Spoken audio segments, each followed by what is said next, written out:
I think there's numerous things that we would find common ground on. I would personally concede that you inherited a mess.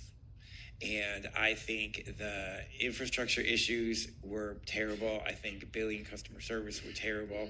And a lot of people want to put that on one particular administration, but we have to be real. That went back decades. That went back after numerous administrations, and you inherited a real big situation.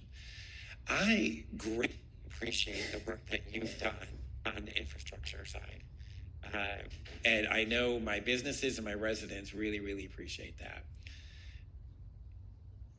Though I feel frustrated with the status of billing and customer service. And I concede with you, you did not create those billing and customer service problems from the get-go. You inherited a mess. You also inherited an infrastructure mess. That was terrible. You took aggressive, swift action on the infrastructure side, and that has made our city better, and I appreciate that. I'm not on the inside of Jackson Water. I can't speak to all the details. I don't feel like the same aggressive action was taken on the billing and customer service side. There seems to be more of a frenzy lately, and I appreciate those efforts, but I feel like we did not let that system, we did not do justice on that side of the house. So I feel so appreciative of the work you've done on the infrastructure side. I feel frustrated with the billing and customer service side. So I first want to say that. If you respond, you're welcome to. And I'll say this. The other thing that I think we can both agree on is you are the interim third-party manager. And so in some form or fashion, there is going to be something after Jackson Water. It's a big question mark right now, but something is coming next.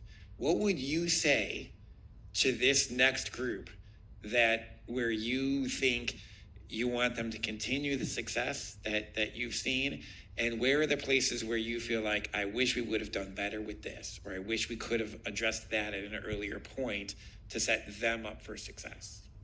Let me go to your first comments, Kevin, quickly.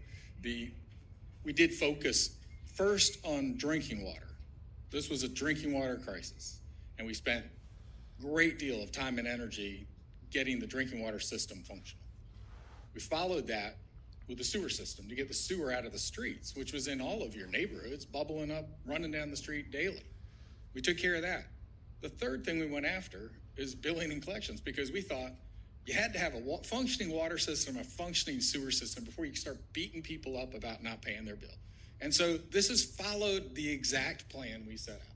And yeah, there's been a frenzy because we are now 100% turned towards billing and collection. And I take offense that everyone likes to say, oh, you've done a great job with the infrastructure. We're doing a great job with the billing system. It's just painful. People don't want to pay their bill. There's been a culture here of folks. Well, sir, I can appreciate that. Bad bills coming out. Whatever, I'll take whatever. Okay, all right. Let's have some order here. Anyway, so your second question is what recommendation? I think something along the lines of what you've laid out in this authority is probably along. Okay, let's hold it down, please. As much as you can remove the politics, and I know that's again something that many people made a comment about. But if you can remove the politics from decisions like investment in infrastructure, investment in rates, investment in the system itself, your investments on a water system are for 50 to 100 years. You got to be looking forward. You can't be thinking about the 4 years you're in office. It needs to be thought 7 generations forward. You're making huge investments to ensure that the next generation has future water. We're on a razor thin edge where we are. Thankfully for federal infrastructure money, we're making investments in the plants and the system that would never have been made. And if they had to be borne by the ratepayers, it never would have happened.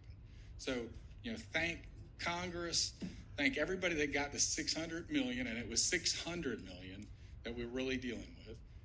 That is what has kept this system surviving and alive, and not having to put the burden on the backs of our ratepayers. Okay, thank you. Mr. Parkinson, did that answer your question? Okay, we have one